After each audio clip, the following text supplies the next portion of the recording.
right, everyone, welcome back to Let's Scrap. This is a good one today, ladies and gentlemen. You know, I've always wanted to, obviously, with the direction with this show is MMA, but boxing is a huge passion of mine. It was the first ever martial arts I tried, and I've met some really cool people along the way, and one of them I've been very lucky enough to actually do a training session with. I've interviewed before, but I wanted to get this guy on the pod, have a bit more of an in-depth chat, get to know his journey. He's very well known in the boxing community here in Perth, WA. So none other than introducing Ruben Pineiro Jr. Thank you so much for coming on the show. How are you today, my friend? I'm good, and thank you for inviting me, though. Oh, of course, man. It means a lot to me. Yeah, bro. Like, I know you've been on a couple podcasts, and I really wanted to get to know your story a bit more. Last time I interviewed you, I think it was start of this year, I think it might have been, over a year ago. And that was really cool. Obviously, you were kind enough to kind of show me the Cuban boxing style and show me the gym, which has such a great reputation. What have you been up to? Like, how's training and everything been going? Actually, look, it's funny though, because I haven't been training for almost like 2 years. Really, bro? Yeah. Yeah. Why is that? Since you got back, like, remember, like, I came back from, I did the Olympic trials. And I fought against Harrigaside.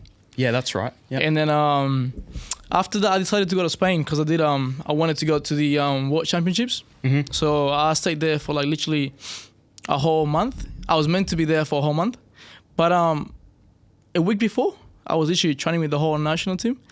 And then, man, I was sparring just casually, and it was a lot of people we had. The Spanish national team plus the English national team plus France plus Italy as well. Wow. So we had a lot of people in one place. Yeah. And I was just doing sparring, and then someone was behind me. And then all of a sudden that person was literally behind me, and I turned my foot the wrong way, and I kind of got stuck between me and him, between both legs. And I literally almost broke my leg, and I couldn't even fight. Jeez, bro. Yeah. Yeah. So that was like, it was a bad news because literally I had like 5 days to actually like get into a ring. Yeah. And I had to stop because my foot was literally almost broken. Yeah. Wow. So was that like kind of you were doing a drill when you injured it, or? I was doing a sparring session. Oh, okay. Yeah. Yeah. And I did. I was doing a check hook with my left foot. Yeah. Yeah. And then sense. he was literally just behind me, and then we collapsed together, and then it just ended up that way, and I couldn't go to the World Championships. Man, so I was like, look, I might as well enjoy myself here when I was in Spain. So I decided to kind of like have a look around, and I ended up staying there like literally like a whole 3 months. Would you ever live there? Man, I would love to. Hey, like it feels like home because like the coaches are like, they got 2 coaches from Cuba as well. So like one of them is one of my dad's boxer. So he's coaching now the whole national team. So I just found it was like a second home for me. Same as Perth, you know, like I feel like this is my house as well. And I just feel really welcome as well. And then, man, to be honest with you, it's my second place that I would love to live at. Wow. I'd love to have a house here and a house there as well. But one of my goals is to get back to Spain as soon as possible. So I just been working. I'm just hoping to get back in the ring just before the Olympics. So, yeah, we'll see what happens. Right now, I'm just mainly focusing on the business. Like, I became a coach. I've been doing coaching as well. All my experience in boxing, I've been teaching boxing for quite a long time. Yeah. But I decided to do it like full time. Yeah. So I left boxing a bit more on the side. Because unfortunately, we had quite a bad system here in Perth when it comes to boxing. Yeah. I wouldn't say Perth, but I would say the whole Australia. Yeah, compared to other areas in the world. Compared to like America, compared to, I don't know, maybe Italy, compared to maybe Spain, we do have a really like bad system. And I feel like it's very corrupt as well. Yeah, very interesting. Corrupt. Yeah. Well, I mean, it's good that you're going down the coaching route, taking obviously after your dad's footsteps, and you're very good at it. I did like a little 20-minute session with you and very good at explaining things, bro. And, thank you. so obviously you're doing that like full time. You mentioned, is that like been like, what does your dad think of that? Because obviously he's trained you in the fighting side of it, and now you're doing the coaching side. Is he like really proud of you, I imagine? Yeah, nah, he loves it. He loves seeing me doing that. Of course, he wanted me to be a boxer, and I told him, look, life, you have to kind of do what you have to do. Yeah. If I can say that. So like, honestly with you, like sometimes in life, it doesn't go your way, but you have to make it happen. Like you have to do stuff that eventually you will get to the point that you want to be in life. You know, everything happens for a reason. Exactly. So like right now, I'm just enjoying myself, a bit of a time off from boxing. I'm learning a lot of things about life as well. Like I've got a house now, and so I'm just been working a lot, and yeah, man, just enjoying life pretty much. Like enjoy every second of it, and I think that's the most important thing in life. Yeah. Just I know I wanted to keep going in boxing, but unfortunately, boxing doesn't pay the bills. Not here, not in a lot of countries.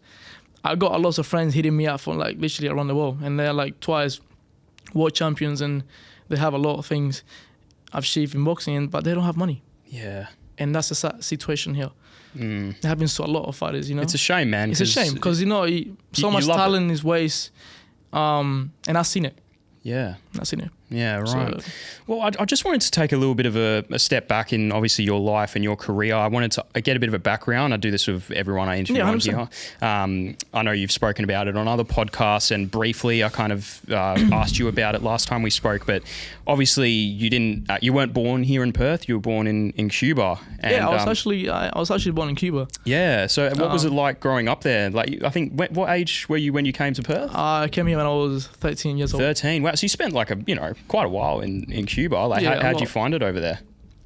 Man, to be honest, if I can say something to the camera, that now that we speaking about that, best time of my life. Like, if I can recommend a place to live or a place to grow up when a kid, for a kid, I'll probably be the best. It would be in Cuba because it's so much freedom. It's different freedom, you know. Yeah. Like up here, you can't really do certain things that you can do out there. Like, you know, you can literally ride a bike without a helmet. Yeah. You know, it's different freedoms. You know, like here is you do something in the city is like everything is like monitored. Very strict. You got cameras. You got restricted. You got a lot of laws. So like, of course, it keeps that place safer as well. But like, when I goes into a kid, you know, he needs to have freedom. You know, so they can play. You know, play around, do a bit of dumb things as well. Like, why not? You're a kid. You're meant to enjoy life. So, man, I had the best time of my life when I was a kid, when I grew up.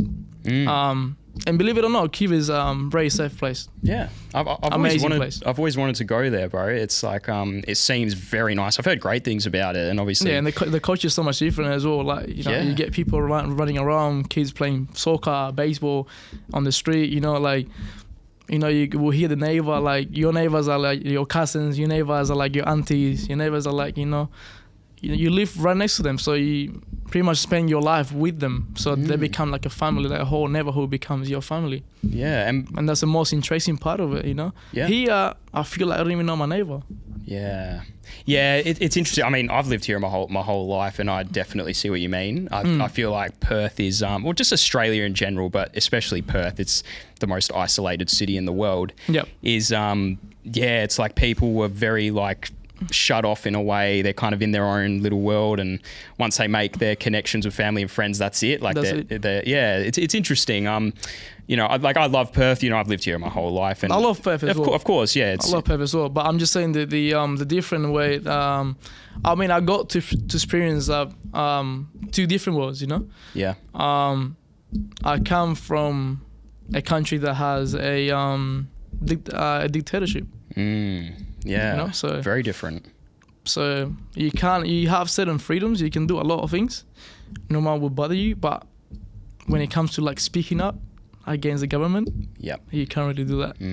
Yeah, interesting. So there's stuff like that, you know, that they're quite a difference. Here you can do it, of course, to a certain level, just like everywhere. But you can do it. You can kind of speak out. You can tell, look, you can get a massive group of people, and you can speak up. You can say, look, I want to change in these. We need a better government.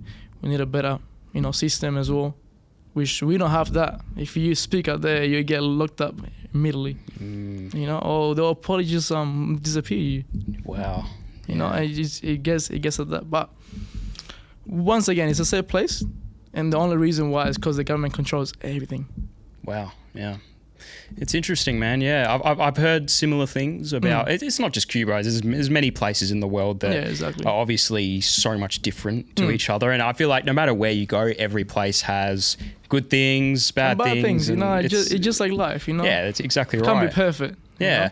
What was like the culture, I guess, shock or change once you came here to Perth? Did you find it like, wow, this, you know, a city lifestyle, like very different? And how did you adapt when you moved here? For me, it was hard, man. Like it wasn't hard. Hasn't like. For me, it was realizing that I have nothing to have a lot. To have so much information, to have so much knowledge to learn, to have even a pair of shoes. Yeah. Believe it or not. And obviously your dad was already here in Perth. So my dad was already at the national team. He was in China. Oh, okay. Yep. That was in China. And had he opened up the gym here yet? So he had a friend, and his friend his name was Ismael Salas. Ismael Salas is a well-known coach. Yeah. He trains a lot professional fighters. They're quite like world champions, you know, a lot. Like the Ugas from Cuba as well. You know, a lot of fighters, a lot. So they had a relationship as a friend from back home. So my dad was in China at the time, and he contacted him. He was like, I'm looking for a country that has a good economy, that has quite like really healthy lifestyle, and that speak English as well. Because he was in China, he didn't want to speak the language, you know, because it's hard. Like Chinese is hard, you know? Yeah, very hard. So he wanted a country that speaks English. So he was like, look. His friend was like, I'm in Australia. I'm training Danny Green. Yeah. So he was like, look, you can come here. You can help us, and then we'll give you a contract. And I was like, look, I'll take it. And then as soon as he got here, he loved it here. Yeah. The weather was good. Like he actually started learning about the whole like country, the city, like the weather as well, because we love the heat, you know. We come from Cuba, so like yeah, makes sense. Perth is a bit hotter. Yeah. And we don't have any storms here. We don't have any like bad weather. Yeah, it's great weather, man. You know, it's amazing here. So like everything was perfect for him when he discovered Australia. You know. And then his friend introduced him to Danny Green, and then they got together. They gave my dad a contract. My dad said here. He loved it here, and then we just moved the whole family here. Yeah, nice, man. But he was offering, like, believe it or not, the Chinese government offered my dad houses, cars, family, visa, citizenship. My dad said no. Yeah. Because my dad had made the first Chinese gold medalist in history. That's amazing, man. Wow. Yeah, it's like your dad is so respected, not only here in Australia, but other places in the world, which is so cool. You know, like, did you understand that when you moved here? Like, did you know that your dad was very well known, or was it kind of like, oh, you know, maybe just he boxes and he's a coach? And I'll tell you something. It's quite funny, man. When I was at school back home, my last name was quite popular. Yeah. So we had a name in the whole industry, in the sport industry. Like, because in Cuba, right, you got all these coaches from different sports. Because you know how, like, we have a different system. So we got we communist countries, right? So we know capitalism. So it works different. Like, education is free. Sports are free. You can have a gym without paying. Hospitals are free as well. Yeah. So you got all these stuff that are free. So usually what happens in Cuba is the coaches from different sports, they will come and then they will sign up people from the schools, like just literally school kids. So they will come to the class and they will be asking the teachers, oh, who wants to sign up for soccer? And the kids will raise their hand. Oh, me. So the coaches, how many kids they will get paid based on that. but it's completely free. Wow. So the government pays them pretty much. Yeah, right. So they used to come to my class, and then I wanted to try every single sport. I tried soccer, I tried basketball, tried boxing, wrestling, karate, taekwondo. Wow. I've done it all. Yeah. You know, I'm always been sporty, so like, you know, that's why I became boxer, you know, as well. It comes in the blood. But going back to the whole story, so they used to come to the school, and they used to ask me, "Oh, what is your name?" And I used to say my last name, and they already know me. Yeah. Only because my last name. Yeah. I didn't know who my dad was because, once again, he was overseas, but he used to always come home. But people used to tell me a lot about him. Mm. A lot. Yeah. So was there like a lot of like respect? Exactly. Yeah. Yeah. The last name was there. He have already created a brand and name. So, and that's how I got to know more about him as well, just from people talking about him. Yeah, interesting, man. Like yeah. other coaches that got to meet him. Yeah, wow. Before he left. Very interesting, man. You know, I think I wanted to ask you as well, shifting over to, of course, you know, where boxing actually started for you. I understand that you played a bit of soccer and all the other sports that you mentioned, which I wasn't aware that you did, karate, taekwondo, and all those other sports as well, which is really cool. Sounds like you've done it all, you know. But obviously, boxing has been the major focus for you for a large part of your life. When you started training here in Perth, were you interested in it at first? Were you kind of like, I don't really want to do this, but my dad is obviously very well known in the sport. Like, did you love it straight away, or did it take you a bit of time to actually be like, oh, this is what I want to do? Like, believe it or not, when I got a text saying that my dad was, well, not a text, like when I got to first meet him, like, he told me, look, I want you to become a boxer, you know? But I was like, look, I'm a bit into soccer. I love soccer at the time. And I was like, look, I don't really want to become a boxer. I'd love to do it. Even though when I was a kid, I used to box every person in my neighborhood. Wow. Without knowing boxing. It's in your blood. It was in my blood. And then we used to have these events running by the government. And we used to play all single sport, and boxing is quite big in Cuba. So there's a bunch of kids coming to put the gloves on and have a little spa. Yeah. Right? And we used to go all together. And somehow, I don't know why, like, don't even ask me because I didn't know how to even throw a punch back in time. I always win for some reason, even with the bigger guys. Wow. For some reason, like, I had no clue what was going on. That's why I always said I didn't choose boxing. Boxing chose me. Yeah. Nice, man. Well, obviously, yeah, so it's you actually boxing in Cuba. Nice, man. I thought that you kind of like picked it up when you came here. Yeah. But yeah, it's good. Obviously, this is where you really developed your skills, and obviously your dad trained you and everything. Was it a bit like, I guess, did your dad treat you different? I imagine he would have treated you differently to his other boxers because he's your son, like, and yeah, 100%. He was way more rough towards me. Yeah. He used to, like, literally, he would slap everyone in the gym. You know, like, that builds character. You know, it builds a strong mindset because you're gonna get hit for sure. You know, in the ring, so you might as well put the work inside the gym. So that when you got to the ring, you know what you're expecting at least. You know. Yeah. So he used to slam me a lot. He used to hit me one time. He knocked me out. Wow. Like, he used to go hard on me, like, a lot, and there was a lot of pressure.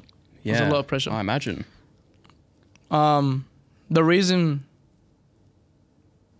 of who I am, of where I am today, is because of him.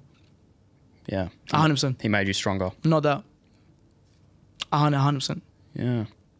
Wow, man. It's good. Like, I think it's funny, actually. I don't think I told you this last time I spoke to you. I actually did a session with your dad, like, a while ago. This is kind of when I'd been boxing for maybe a year, and just for fitness, learning. I've always like been, it? yeah, Enjoyed it? I've just always been interested in the sport. My dad and like my mum were always very strict. They didn't want me doing it, but I was like, I want to try it. So I kind of went to like a few different gyms learning, and I heard about Cuban Boxing Club. I'm like, I'll try it out. And yeah, your dad did like a little, like, it was like a one-on-one. I think there was a couple of us with your dad. And Nice. I actually remember the first thing he said to me. He said, Lady Gaga, lazy boy. no, he was tough. Yeah. You know, like, yeah, he was pretty hard, but I liked it. I was like, you know, this is what boxing is. And he actually said to me, a story about you. He said, you know, my son, I tell him if you want to be in this sport, you have to be all in.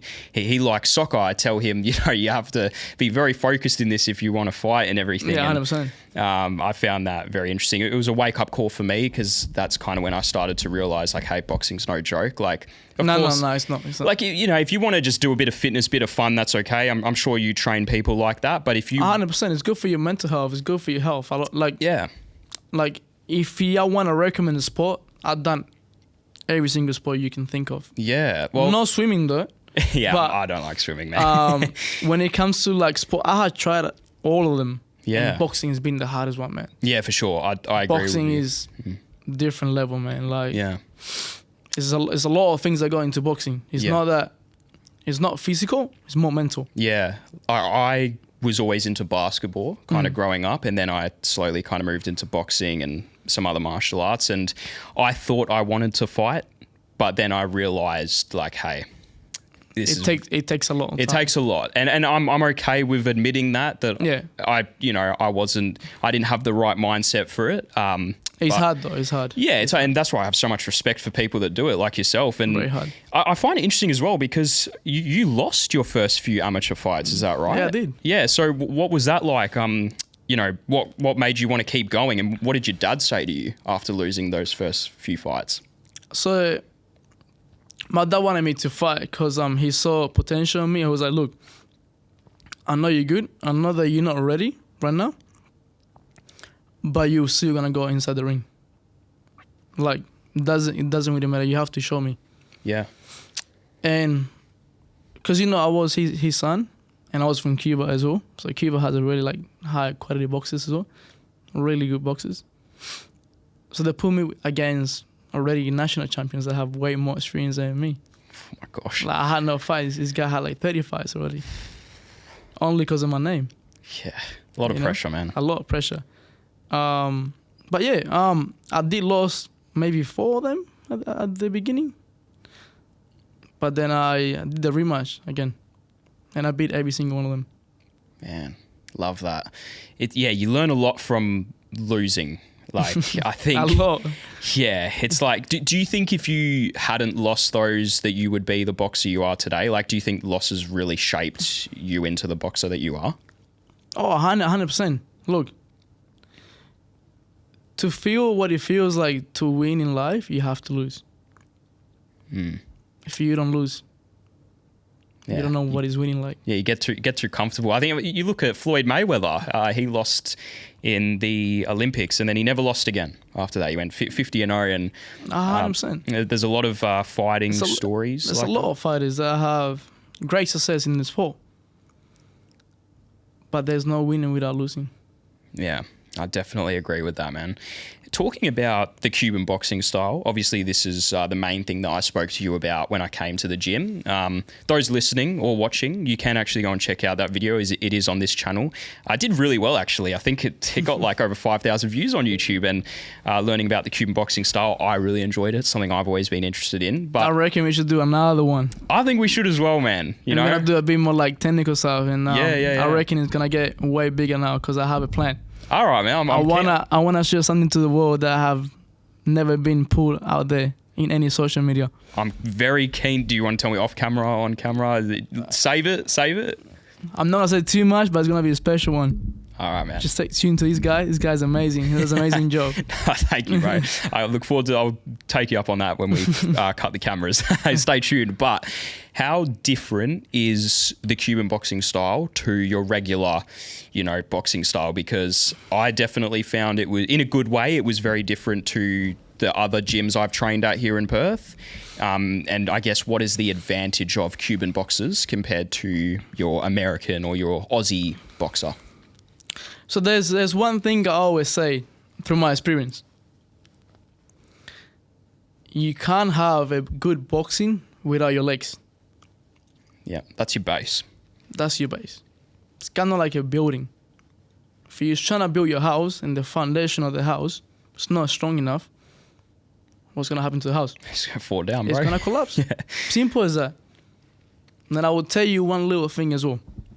The reason why we're good at boxing is because we have a strong foundation that people doesn't know how to teach it as well. Yeah. They don't know how to explain it because they don't have the school.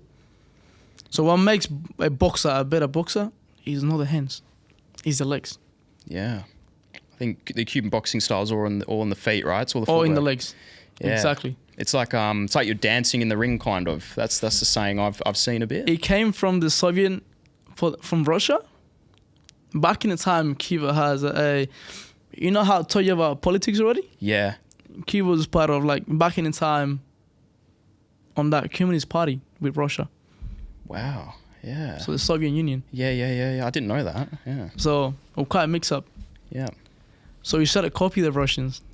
If you see the Russian boxing, maybe you can have a look after. They're always bouncing on their legs. Yeah, that's a good point. Yeah. Yeah. There's some very good Russian boxers out And there. that's history there. Yeah. But what happens to Cuban boxing was we copy it, a little bit of it, but then we mix it up with dancing. Yeah. Have a look at ballerinas, for example. They have a really strong legs. They have to be on their toes the whole time to kind of like dance properly and look good. Yeah. You know? And we kind of like mix culture with boxing. Love that. Yeah. And then we started playing a bit more with the legs. So now it looks like a dance, you know? But they have to be strong because dancers are quite strong. Really strong in the legs. My friend is actually a dancer. He's actually here in Perth. Yeah. The guy is strong, like skinny, but like he got strong muscles. The guy is so strong. Yeah. So when I mean about that, like, boxing is all legs. Boxing doesn't have to do nothing with the hands. Yeah. The power that comes to your hands comes from the feet. Yeah. And that's the reason why you tell me all the gyms here around Perth, they're quite different. Because they don't focus so much on technique. They don't teach what boxing really is. Yeah, it's a good point. You know? I find it very interesting because my favourite style in boxing and martial arts, like when I train and have trained in the past, I always love bouncing on my feet. Yep. I think it's quite fun though. It makes it more like, you know, you get a bit of a vibe to it. Oh, you know? for sure, yeah. It doesn't become boring, you know? Like, put some sauce on it. I think for me it was because, one, I was taught that at the gym that I started at, but also because when I played basketball, I was always like, I had a bit of speed. I loved running, so I kind of transitioned that to boxing. I loved moving. I loved just moving around, dancing, like obviously you say. And it's interesting because there was one gym I went to and they were more like teaching me to be flat-footed, and I didn't like it. I felt really restricted, and obviously it's good to learn, and that side. Yeah, 100%. There's all different styles around the world, which obviously you've trained at a few places around the world. Other than Cuba and of course here in Australia, what are some of the best places you think you have trained at, and why? If you could give us a bit of insight, because I do know you've trained at a few places. So, going back to that, I reckon I have trained in Cuba as well. Yeah. But my dad is look, I know he's my dad, and I'm not saying it because he's my dad. I'm saying it because I have experienced different coaches, and I have never seen someone like my dad with the level he has on boxing. Yeah. It's incredible. It's amazing. Like, putting apart that he's my blood, putting apart that he's my dad, the guy is amazing. Bro, even he trained Romero. In the UFC. Mm-hmm. That's crazy. Like, I remember I saw a photo of it up in the gym. I'm gonna tell you something that's gonna even blow your mind even more. Yeah, let's hear it. My dad used to train Romero's dad. Really? 2 times world champion. Wow, goes that far. He goes that far. Wow, man. Have you? You know his family. His family lives right next to my dad. Oh my god. Back home, right next to my house. Yeah, so Maybe like 3 kilometers away. Yeah. You would have met Romero. Oh, we met him. We met him. He used to, when he was a kid, he was always at my dad's house. Always. Wow, bro. When he was younger. Yeah. No, They will always come around, go for lunch. Always. What did your dad say about like coaching the UFC? Like obviously a lot different, I imagine, to boxing. Like, did he tell you any stories about 100%. the experience? It was so. If you have a look, what happened to Romero when the fight was here in Perth? I don't know if you had a look into it. I don't think I have. No, Have a look later after, I didn't get that far. and then you will tell me what happens. So I'll tell you guys all. What happened was he knocked the guy out with the double jab and a cross. Okay. That was it. Simple as that. Basics, yeah. But he was doing that for 3 hours. He came at 12. Yeah. He left at 3 a.m. in the morning, just doing double jab and cross. Wow. Believe it or bro. not. In like the locker room, he would have been like going through Nah, that was all in the gym. Oh wow. He in Perth. So he knew From 12 to 3 a.m. in the morning. Oh Just my- double jab cross. Only. Wow. So he knew going into the fight that's what he was going to do. That was my dad teaching him only 1, 2, 1. Double jab cross. Done. Man, it's great. He was like, you get this one good, and you give me a good punch, and you give me a good technique, and you work with your legs, and we're only going to use this. And trust me, it will work. Have a look after. That is awesome. 1, 2, boom. I'm gonna Double watch jab that. cross. I'm gonna watch that. That is so interesting, man. Wow. It's When you're editing the video, Oh yeah. put it right there. I'll clip You'll this see. up. I'll definitely clip this up. That's interesting because there's so many coaches that I guess when they're going into a fight and then making a game plan, they might try and overcomplicate it. But a double jab cross, like that's just That kills. it's just so basic, but it does so much damage, bro. It does. Wow, that's amazing, bro. Especially when you're tired. And the Yeah. way he got him, it was moving back. What round was it in? I remember the round. Okay, yeah. I'm gonna look at that. Maybe 6, maybe. Yeah. Okay. Around that. All right.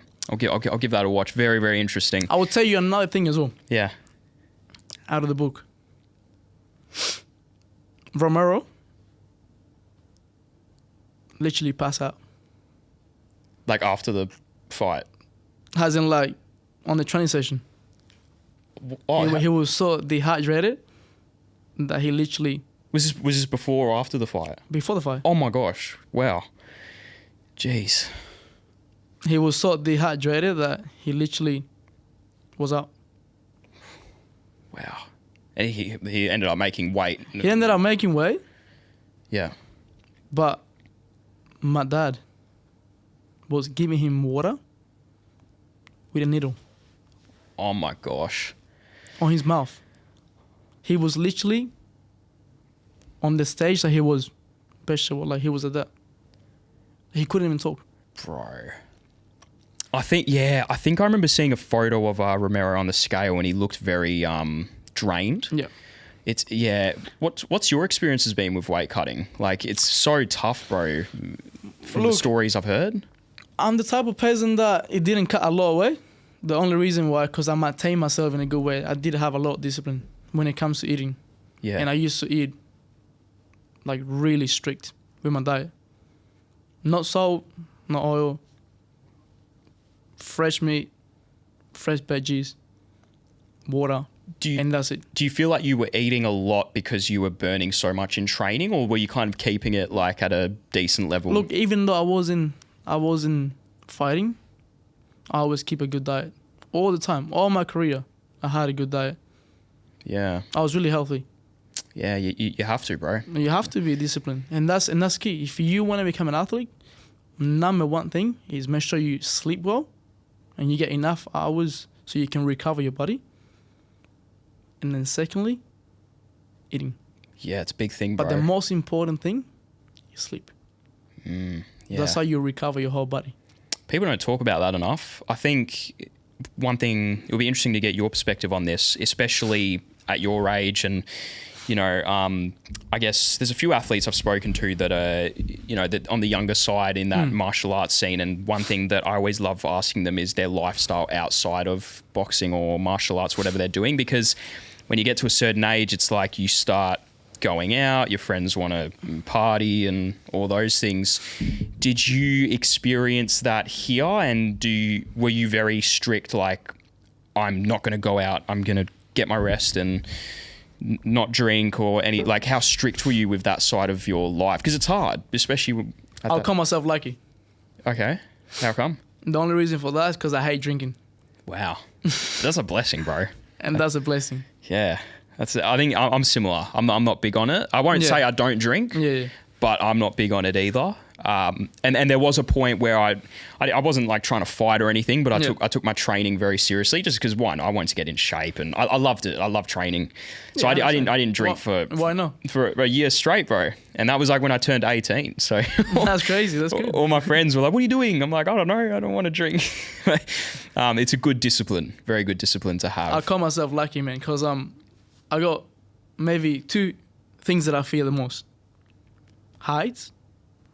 I hate being on the plane, or I hate being like somewhere that I can see the floor, kind of like the bottom. Ocean, of course, it's quite similar to high, because you can hardly see anything down there. But also being unconscious. Yeah. And that's why I call myself lucky. Of course, bro. Because imagine if I start drinking, I don't know what I'm going to do. I never drink in my life. So you've never had any? Well, I did. I have tried a bit of everything, but you just didn't like it. I just didn't like it. Yeah. If it's all good, bro, just move the mic a little bit close to you. And then I reckon this is the things that this is why I call myself lucky, because man, it's actually a blessing that I hate to drink. Yeah. And for me, it tastes horrible. Oh yeah. Like it tastes bad. It's very bad. And I just call myself lucky in that way. When it comes to party, for me, party is different. For me, party is not the drinking. For me, party is like dancing. Yeah, you don't need to have alcohol to do that. Exactly. Yeah. So if you're confident enough and you know what you're doing, and you know how to dance, because it's part of a big culture back home. We dance salsa, bachata, yeah. You got a lot of things to dance. Yeah. So I can call myself lucky because my culture is quite different. Like, we don't do a lot of drinking. We more like have fun. And love that. And we feel the music. Yeah. It's not like here people chasing drugs, alcohol, blah blah blah, this and that. Like, it's completely different. Here is all about money. And that's why I prefer to just go back home and just do more like natural stuff. Like something that makes you happy. Like dancing. Like singing a song. Yeah. For example. You don't have to get peace to have fun. Yeah. So, and those things are like, it makes me happy because the way I grew up, like I tell you before, it was a blessing because it was healthy. Yeah. And the way I grew up is so healthy. Like, I didn't have anything, but I had it all. Wow, man. Because I had my family. Yeah. And if you have a family, you got everything, man. That's great, bro. Yeah. Because right now I don't really have it. And I can tell you one thing. Having a family is a blessing. For sure, and that's the number one thing in life. Yeah. Look after your loved ones, and you're gonna have it all. Because everything in this world is so love. Of course, bro. You love, everything will fall apart. Yeah. So I think that's all. And passion. Yeah, that's great advice, bro. I think there's some people that unfortunately aren't lucky enough to have their family, and some people might have like you, moved to a different country, or they're distant from their family. I'm very lucky to count myself that I have an amazing family, and I really do value that. And just like you mentioned, it's so important. It's very important. It's the biggest thing in life, bro. It's key in life. It's like nothing else matters other than 100%. It's your family, bro. It's like, yeah. So I love that, bro. And just going back to changing the topic, going back to we're obviously mentioning Romero. Well, there's partying, but going back to the same question as yours, of course, the one that you asked me. It wasn't a difference because when I was a kid, I was 12, probably 13. I went back again when I was 14, and I went back again when I was 15 years old. I always been going back to Cuba. You know, I used to live here, of course, but I used to go like for 1 month, maybe 2 months. You know, I'll stay there with my family as well. I know what it was like to actually party when I was a kid, because I started life a bit more quicker. You know, like it's a bit of a culture thing. You know, Yeah. A lot of kids that they already know how to dance in Cuba. You know, so we do start early, going to clubs. It's like kids club, you know, but it's more like dancing. I knew what a party looks like already. I wasn't 18, but I knew what it feels like to be in that sort of environment. So when I was doing boxing, I used to never go out. And then if I did go out, it was for a whole different reason. It was because maybe my sponsor used to invite me out. Maybe because I used to hang out with some of my friends, but I never used to drink. I'll go out for a little bit. I will speak to them. I'll make some connections. Like kind of like a networking for the business, you know, for myself, for personal growth, you know. But I never used to drink, you know. What did your friends say? Like, were they like, why aren't you drinking? Oh no, they always they always look after me. Oh wow, yeah, very good. So they know that I was an athlete, and quite of them they were like my sponsors as well. So of course they didn't want me to drink. Yeah, great. They would never offer. Yeah, you know. that's very good. Because they already know, like, you know, he's an athlete, you know, he doesn't really drink, so we're not gonna go in to ask him. So like, you know, I was just because they invited me, and I enjoyed the time, you know. Yeah. But it wasn't something that I was always there. You know, it was some special times for birthday, or someone just went out, or some sort of artist came to Australia. I used to go with them, whatever. You know, like something a bit more special. Because half the time I was actually losing weight. Yeah. Or half the time I had to rest to get up the next morning at freaking 5 a.m. in the morning. Yeah, that's a good point. So I can go for a run. Yeah. So there wasn't a lot of times that I was out. Because I used to train from literally Monday to Saturdays. Wow, bro. It's your lifestyle. Exactly. Yeah. So once again, you want to be an athlete, you have to be locked in like a bubble. So you have to be there the whole time. You have to be disciplined. You have to eat well. You have to sleep well. If you don't have that, you will never succeed. It's all about making sacrifices, bro. But believe it or not, that's life as well. Yeah, for sure. If you don't have your life by time and time and time, as in like scheduled times, your life is going to fall apart. Yeah. That's the biggest thing I learned from boxing. The more you train, the more you realize the similarities with life 100%. that it has. And that's why it's so good, because it's like you learn things you learn in boxing, you apply. You apply to your life. Yeah, and that's what I did. And it was massive. Like, I always say this to people. I'm glad that you said that as well, because that's actually really smart. Bro, I say I don't think I would be the person I am or where I am if it wasn't for boxing, because it taught me so much, bro. And obviously, I'm glad that you can speak that as well. Yeah, it's good. Glad. It's good, bro. And obviously you can relate to that. Every boxer I've spoken to has said the same thing. So it's great. Just changing the topic.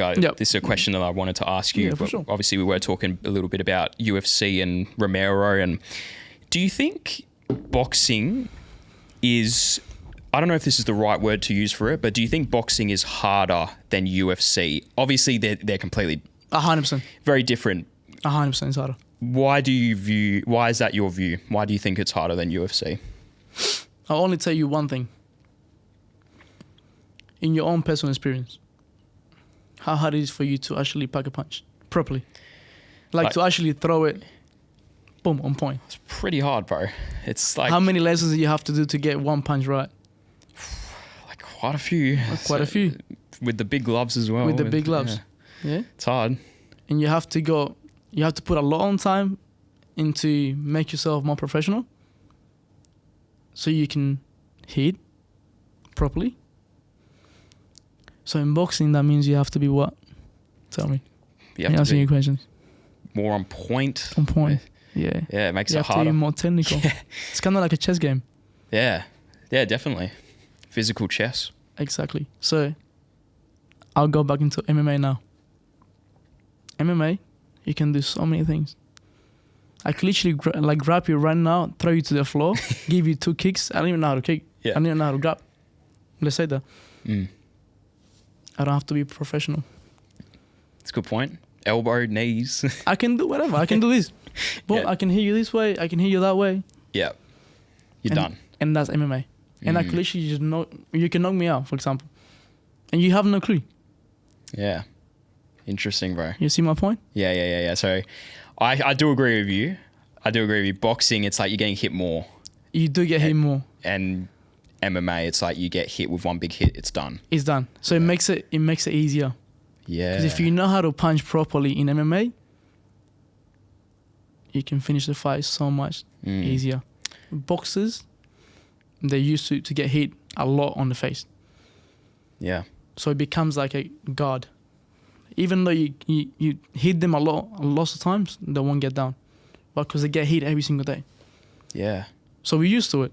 It's great. Yeah. It's great insight, bro. It's very much more dangerous, boxing. Way more dangerous. Yeah. You see how many deaths are in boxing. Yeah. That's a a good lot point. of people have died Yeah. from boxing. No one have already died from UFC yet. That's a very good point. No one have died. Yeah. Why? Because all the punches are going to the head. You know how strong you have to be to take a punch on the head? Yeah. You have to be strong mentally. Yeah. Because that clicks. Yeah. It's very interesting you say that, because from my personal experience, when I boxed and sparred, I felt like I was just getting so damaged to the head, and I have a headache after sparring, and I felt very like, geez, that was very hard. And then I did a bit of MMA sparring a bit later on. Just wanted to try it, and I walked away feeling different because, like you said, so many of the shots are going to your leg, your body, your arms from kicks, and you feel sore, but your head isn't getting much. So No, 100%. boxing's definitely more dangerous. I do agree with you. I just wanted to get your view on it, because I remember when I first found out about MMA, and I think this is going a few years back, the cage was banned here in Perth.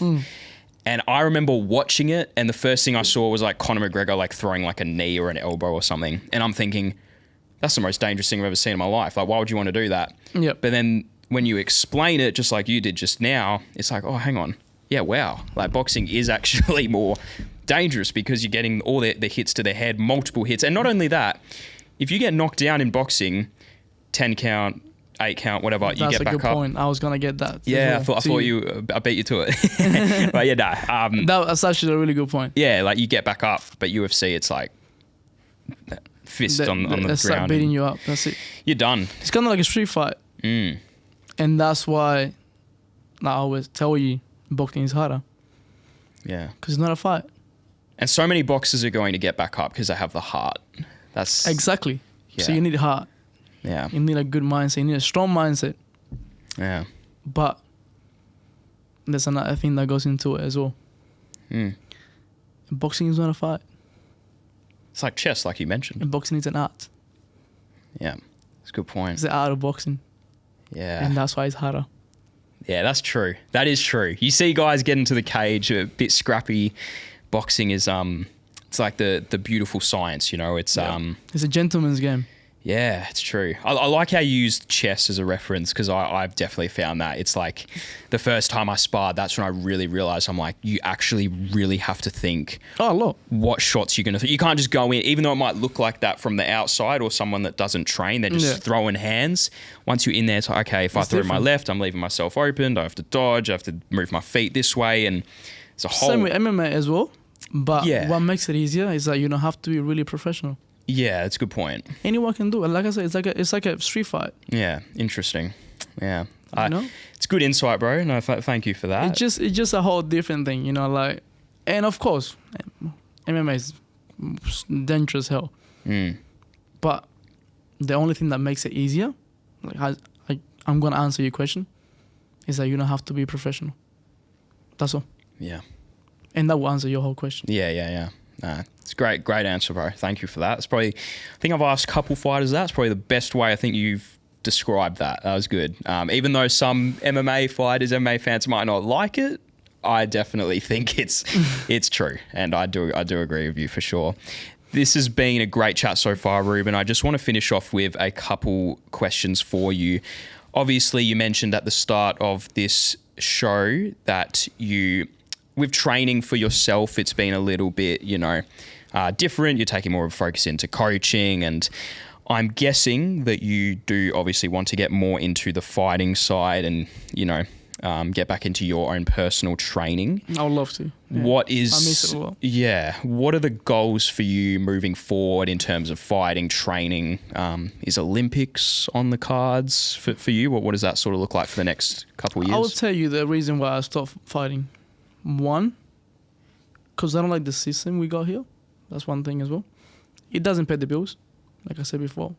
Like, we all do it for the love, but everybody gotta eat. Because my kids are not gonna live because of my legacy. Yeah. My kids are gonna eat in the future of the money I got. And that's a sad part of it, but it's a true world we live in. Yeah. And you have to be open, you have to be transparent as well. So I decided as well to stop because I have family overseas. I got my mom and my grandma. And the situation in Cuba is not great at all. So it's hard to find supplies. And I'm going to make it here really simple. But it's actually worse than what everybody thinks it is. The life out there is just completely insane, man. There's not power. It's being cut out for almost 20 hours. There's not food. There's not hardly water, like clean water. You can't afford to even buy toilet paper. And that's like a big thing. Like, even toilet paper, that's like massive. And it's not because of COVID. That's always been like that. Sorry to hear that, bro. It's not I'm gonna tell you a lot of things as well. It's fun to have. It's really fun to even find like food. So hard.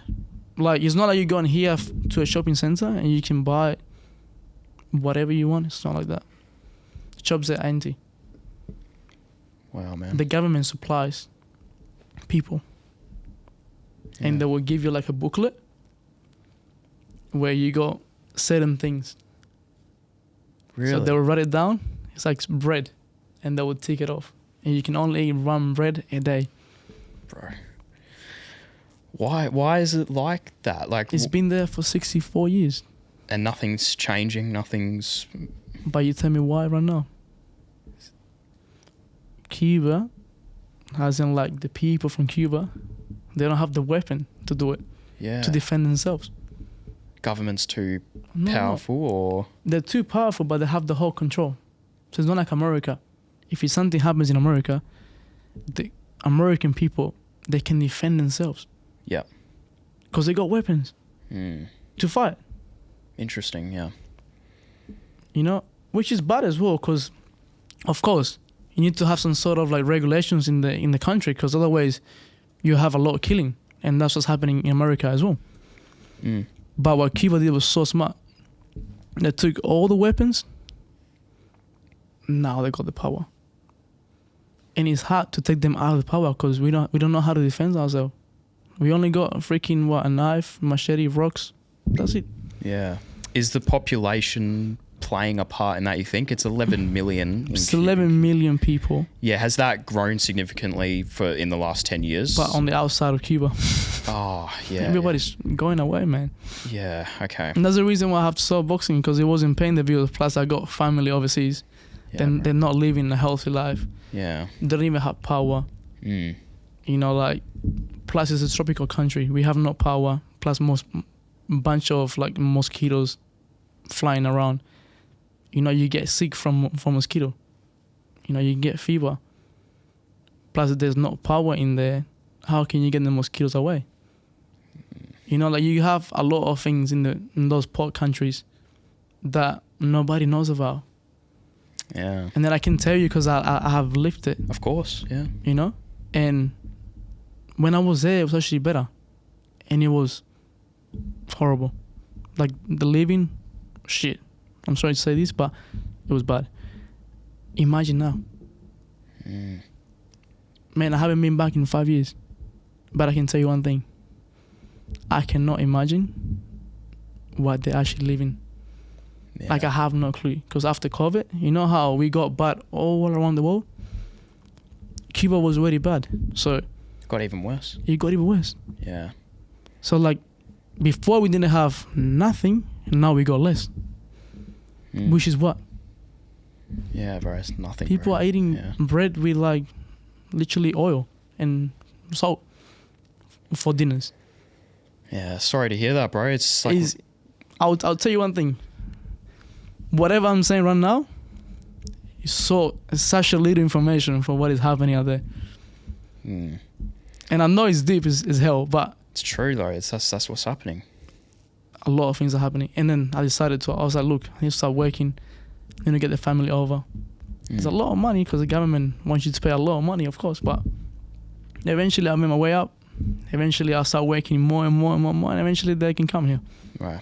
Big respect for you for doing that, You bro. know? Yeah. But it needs to happen because if I don't do it, who's going to do it? Yeah. No one. It's a lot of responsibility for you. But so young, you know. But I have to do it. I have no other choice. I can't see my family suffer like that. Yeah. You know? Yeah. Well, we were talking about family before, and Exactly. that's the biggest thing in life, isn't it? So you do anything for them. So And you have to. You have to. yeah. Because they were the ones that were always been there for you when you were a kid. You know? They were the one that hold you when you had a fever. Yeah. When you were a kid. And that was the one that will always hold you for life. Yeah. I think you realize how lucky we are here, and Oh, we're so lucky. yeah, We're so lucky at all. because I've lived here for my whole life. I really have to try and remind myself, like, be grateful. Like I don't do it enough, but seriously, like I really have to sometimes say to myself, like, we are so lucky, and I don't ever want to take that for granted. But Just make the most of it, man. Like, Yeah. if I can tell you one thing to everyone that's watching out there, don't take life for granted, but also make the most of it. I have learned a lot. And I have no clue how to freaking speak English, man, as well. I learned it like literally like 7 years ago. yeah, your English is very good. Still learning. You know? Just like everything in life. But it was hard for me. It was hard. Yeah, for sure. Really hard. And I learned a lot of things. So I didn't have no information. Like imagine being from a port hood. Because I grew up in the hood, Yeah, you know? And people that doesn't even know that. And you can't hardly see it because I got no like tattoos, I got nothing, you know? But I didn't have education at all. The education system is bad as well. I can imagine. Yeah, when you say all those other things, And then I had like coming here, seeing all these buildings, coming to Australia and like having a look around, see the shopping center full of food. You can literally buy whatever you want. you're like, wow, You're like, this is you know, like you're it's a like, different world. it's a whole different world. I came from nothing, from not having a shoes, from not having proper food in my house, to have it all. And I'm grateful.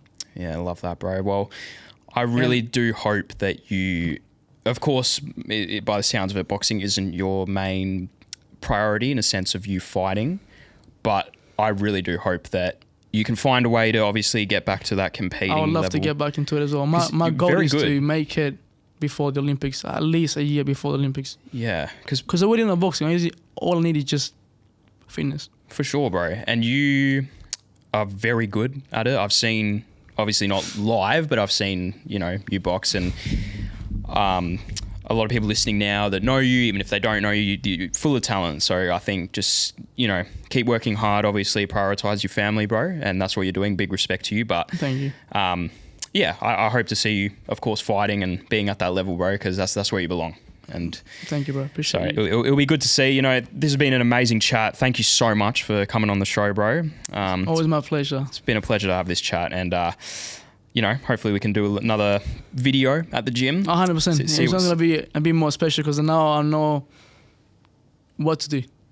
Interesting, bro. I'm very keen. Once these cameras cut, you're going to tell me. We're going to be onto it. But I wish you all the best, my friend, you, your family, your career, and always happy to get you on the show for another chat down the line. It's good. It's good, bro. So I wish you all the best. Thank you. Same to you as well. And thank you for having me. Hey, everyone listening, of course, Let's Scrap can be found on our main platform, YouTube, if you want to watch it. If you want to see our vlogs, documentaries, any type of content, just click on the channel icon. You can find MMA, boxing, Muay Thai, you name it, it's here on the channel. And of course, if you want to listen instead of watch, we are on Spotify, Apple Podcasts, anywhere you find your podcast streaming platforms. It will be on there at Let's Scrap, brought to you by Backchat Studios, of course. Thank you for tuning in, and we'll see you in the next episode. Thank you.